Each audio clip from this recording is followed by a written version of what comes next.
गांव की चौपाल पर थी गहरी चिंता छाई। गौरी ने फिर ताड़ के पेड़ों की राह दिखाई। मीठे फल और तीखे मसालों का हुआ संगम। ताड़ की अनोखी चाट ने दूर किया सबका गम। मेले में जीत कर चमकी गांव की नई शान। मेहनत और अनोखी सोच ने बढ़ाया सबका मान।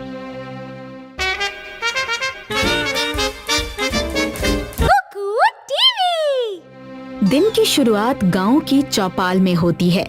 ऊपर सूरज तेजी से चमक रहा है।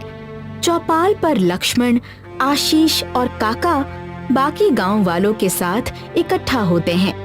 उनके सामने एक बैनर लगा होता है जिस पर लिखा है वार्षिक स्वाद मेला प्रतियोगिता। सभी लोग उस बैनर की ओर देखते हैं और उनके चेहरों पर हल्की चिंता साफ दिखाई देती है। भाइयों, हमें कुछ तो सोचना होगा। शहर के लोग हमारे गांव आएंगे। अगर हमारे पास उन्हें दिखाने के लिए कुछ खास नहीं हुआ तो सब हमारा मजाक उड़ाएंगे। लक्ष्मण, हमारे पास है ही क्या? ना तो हमारे पास बड़े कारखाने हैं और ना ही चमक धमक वाली कोई चीज। मुझे तो लगता है कि हमें इस बार प्रतियोगिता में हिस्सा ही नहीं लेना चाहिए। हार मान लेना सबसे आसान काम है, लेकिन याद रखो, प्रकृति ने हमें बहुत कुछ दिया है, बस हमारी आंखें उसे देख नहीं पा रही हैं। लक्ष्मण और आशीष चिंतित नजर आते हैं। उन्हें अब भी गांव की इज्जत की चिंता बनी रहती है। रात में लक्ष्मण अपनी चारपाई पर बैठा होता है और खाली थाली को देख रहा होता है। वो गहरी सोच में खोया रहता है। तभी गौरी वहां खाना लेकर आती है और उसके पास बैठ जाती है। आप अभी तक उसी त्योहार के बारे में सोच रहे हैं? खाना ठंडा हो रहा है, थोड़ा खा लीजिए। गौरी, पूरे गांव की उम्मीदें हम पर हैं। शहर के लोग नई और अनोखी चीजें पसंद करते हैं। हमारे पास बस ये पुराने खेत और पेड़ हैं। इनमें क्या अनोखा है? अनोखापन चीजों में नहीं, उन्हें देखने के तरीके में होता है। कल सुबह आप और आशीष उत्तर की दिशा वाले पुराने खेत के पास जाइए। शायद वहां आपको कोई जवाब मिल जाए। लक्ष्मण अब भी इसे लेकर उलझन में रहता है, लेकिन गौरी बहुत भरोसे में दिखती है। लक्ष्मण मन मारकर मान जाता है। यही रात खत्म होती है।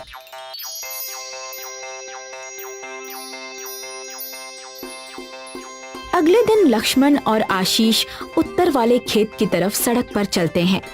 सड़क के दोनों तरफ लंबे ताड़ के पेड़ लगे होते हैं। लक्ष्मण की आंखों में उम्मीद की एक झलक होती है, जबकि आशीष थका हुआ और पसीने से भरा हुआ चलता रहता है। लक्ष्मण, हम यहाँ क्यों आए हैं? यहाँ तो सिर्फ ये ऊंचे ताड़ के पेड़ हैं। ये किसी काम के नहीं हैं। इनकी लकड़ी भी उतनी मजबूत नहीं होती जितनी सागवान की होती है। गौरी ने कहा था कि यहाँ हमें कुछ मिल सकता है। देखो, ये पेड़ हमारे पूर्वजों के समय से यहाँ है। ये बिना किसी देखभाल के फल देता है।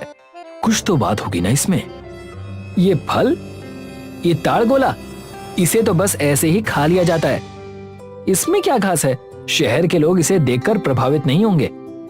लक्ष्मण एक बहुत पुराने ताड़ के पेड़ के पास रुक जाता है। वो ऊपर देखता है और पेड़ पर बहुत सारे ताड़ के फल लगे होते हैं। नीचे भी कई फल गिरे होते हैं। लक्ष्मण उनमें से एक उठाता है और ध्यान से देखने लगता है। जरा इसे देखो, ये कितना सुंदर है। ये बिल्कुल बर्फ की तरह दिखाई देता है। क्या हमने कभी सोचा है कि हम इसके साथ और क्या कर सकते हैं? हम इसे खाते हैं और क्या। ये ठंडा होता है और पेट के लिए अच्छा है, लेकिन ये कोई पकवान नहीं है लक्ष्मण। ये तो बस एक फल है। यही तो बात है, लोग इसे सिर्फ एक फल समझते हैं। अगर हम इसे एक नए रूप में पेश करें तो, अगर हम इसे कुछ ऐसा बना दें जिससे लोग इसका स्वाद कभी ना भूलें तो। आशीष को थोड़ा शक होता है, लेकिन वो लक्ष्मण के भरोसे को देखता है। वो सोचता है कि एक बार कोशिश करके देख लेते हैं और अपने दोस्त की मदद करने का फैसला करता है। दोनों मिलकर गिरे हुए ताड़ के फल एक बोरी में इकट्ठा करते हैं और फिर घर की तरफ चल पड़ते हैं। कुछ समय बाद लक्ष्मण और आशीष ताड़ के फलों से भरी बोरी लक्ष्मण के घर रसोई में ले आते हैं। गौरी पहले से ही सिलबट्टे पर कुछ मसाले तैयार कर चुकी होती है। वहाँ काला नमक, भुना जीरा पाउडर और ताजा पुदीने की पत्तियां रखी होती हैं। तीनों साथ बैठते हैं और एक एक करके ताड़ के फलों को छीलना शुरू करते हैं। आशीष फलों का ऊपरी हिस्सा काटता है और लक्ष्मण और गौरी छोटे चाकू से अंदर का सफेद फल निकालते हैं। इसे बहुत सावधानी से छीलना पड़ता है, अगर ऊपर की झिल्ली रह गई तो स्वाद थोड़ा कड़वा हो सकता है। दोनों इस बात पर मान जाते हैं। तभी आशीष के मन में एक सवाल आता है। आप इसमें नमक और जीरा क्यों डाल रही हैं? ये तो मीठा फल है, क्या ये खराब नहीं लगेगा? यही तो प्रयोग है, मीठे और नमकीन का मेल। हम इसकी चाट बनाएंगे, ऐसी चाट जो किसी ने पहले कभी नहीं चखी होगी। वे फिर से काम शुरू करते हैं। लक्ष्मण ताड़ के फलों को छोटे छोटे बराबर टुकड़ों में काटता है। गौरी उन पर मसालों का मिश्रण डालती है। फल धीरे धीरे मसालों का रंग पकड़ने लगते हैं और बहुत स्वादिष्ट दिखने लगते हैं। कुछ समय बाद ताड़ की चाट का पहला कटोरा तैयार हो जाता है और लक्ष्मण व आशीष को परोसती है। सबसे पहले तो लक्ष्मण ही चखेगा, आखिर ये उसका ही विचार था। ठीक है, भगवान का नाम लेकर शुरू करते हैं। लक्ष्मण एक कौर लेता है और उसे तुरंत राहत महसूस होती है। उसे देखकर आशीष भी चाट खाता है और उसका स्वाद उसे बहुत अच्छा लगता है। उसके चेहरे पर एक बहुत बड़ी मुस्कान आ जाती है। वाह, ये तो लाजवाब है। मैंने कभी नहीं सोचा था कि ये साधारण सा फल इतना स्वादिष्ट हो सकता है। तीनों अपनी नई बनाई हुई डिश से खुश नजर आते हैं। दिन यहीं खत्म होता है और सभी के चेहरे पर मुस्कान होती है। अगले दिन लक्ष्मण और आशीष गांव की चौपाल पर अपना छोटा सा ठेला लगाते हैं। काका भी वहां मौजूद होते हैं और आसपास कुछ गांव वाले इकट्ठा हो जाते हैं। सब लोग इस नई डिश को देखकर थोड़ा शक करते हैं, लेकिन उनके मन में जिज्ञासा भी होती है। काका थोड़ा नाराज नजर आते हैं। तुम लोगों ने प्रकृति के साथ क्या छेड़छाड़ की है? ताड़ के फल को ऐसे कौन खाता है? काका, एक बार इसे चख कर देखिए, हमने इसमें कुछ नया जोड़ने की कोशिश की है। काका एक चम्मच उठाकर थोड़ा सा चखते हैं। गांव वाले चुपचाप इंतजार करते हैं। कुछ पल बाद काका के चेहरे पर हैरानी दिखती है। वो तुरंत एक और चम्मच ले लेते हैं। ये तो जादू है, तुमने एक भूली हुई चीज को नया जीवन दे दिया है। हमारे गांव की पहचान अब यही बनेगी। गांव वाले खुश होकर जयकार करने लगते हैं। सब लोग इस डिश को चखना चाहते हैं। लक्ष्मण और आशीष समझ जाते हैं कि उन्हें और ज्यादा फल और एक बड़ी योजना की जरूरत है। अगले दिन ताड़ की चाट की खबर पूरे गांव में फैल जाती है। अब कोई चिंतित नहीं दिखता। सबको लक्ष्मण और आशीष की योजना पर भरोसा होता है और सब उनकी मदद करना चाहते हैं। अब वे सिर्फ गिरे हुए फल ही नहीं, बल्कि ऊंचे ताड़ के पेड़ों से अच्छे फल भी तोड़ते हैं। लक्ष्मण और आशीष भी सबके साथ मिलकर काम करते हैं। लक्ष्मण, देखो, आज कोई भी उदास नहीं है। सब लोग काम में जुटे हुए हैं। मुझे लगता है कि हमने त्योहार से पहले ही जीत हासिल कर ली है। सही कहा तुमने। जब लोग साथ मिलकर काम करते हैं ना, तो मुश्किल से मुश्किल काम भी आसान हो जाता है। हमें बस एक दिशा की जरूरत थी।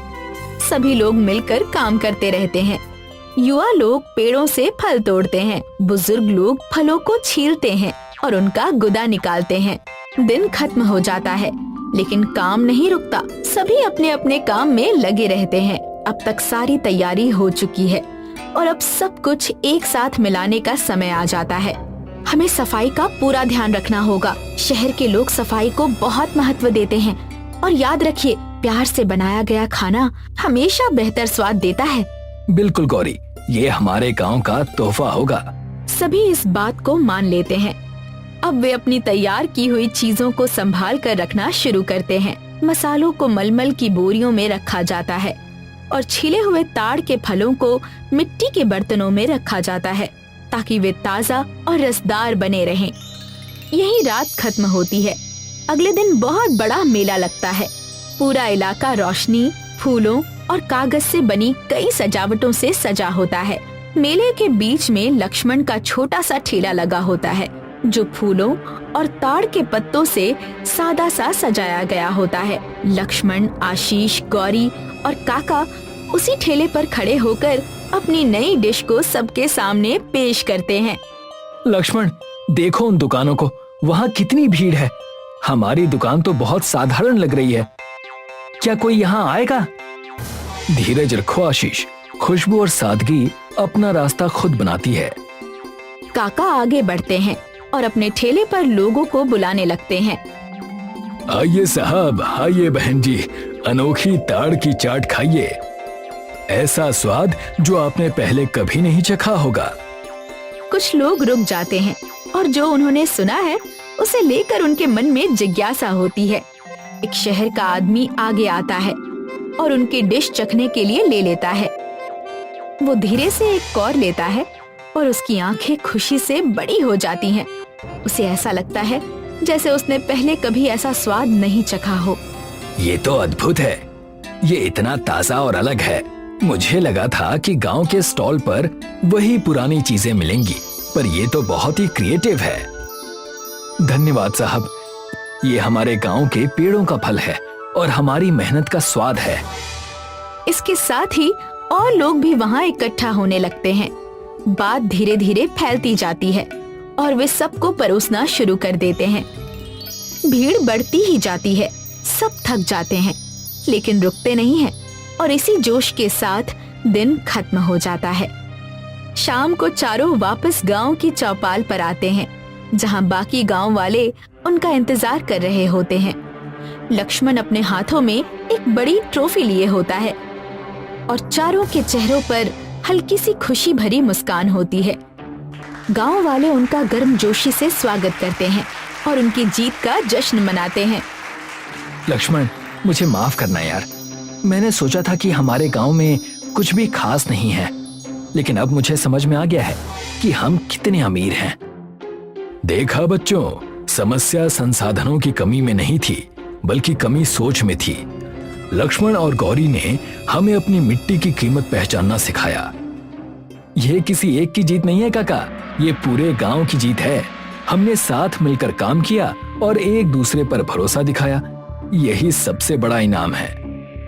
और सबसे बड़ी बात यह है कि अब हमारे ताड़ के पेड़ों को कोई बेकार नहीं कहेगा। अब ये हमारी पहचान है। सभी इस बात पर मान जाते हैं और यही दिन खत्म होता है। कुछ दिनों बाद लक्ष्मण अपने घर के सामने एक पक्का ठेला लगा लेता है।